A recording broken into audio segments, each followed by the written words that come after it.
Welcome to The Last Breakfast. Please enjoy the video. In this video, I will explain how to make whipped cream without egg and vanilla essence. To start, ensure your heavy cream is very cold. This is crucial for successful whipping. You will also want to chill your mixing bowl and whisk for at least 15 minutes beforehand. For sweetening, have 1 to 2 tablespoons of granulated sugar ready. Using a stand mixer or a hand mixer will make this process much easier and quicker for you. Once your cream is in the chilled bowl, begin whipping it on a low speed. This initial slow pace helps prevent any splattering.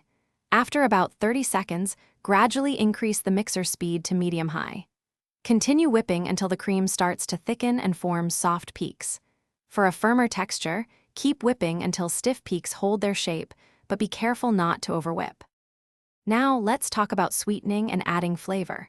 Once your cream has reached the soft peak stage, it is time to gradually add your granulated sugar.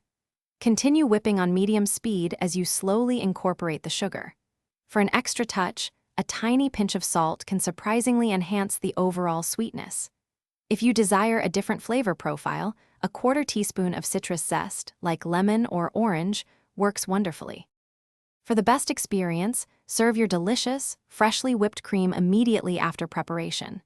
Its light and airy texture is truly at its peak then. If you happen to have any leftovers, transfer them to an airtight container and store them in the refrigerator. It will typically remain fresh for about 2 to 3 days. Should it separate slightly upon storage, a quick re-whisk for about 15 seconds will bring it back to life.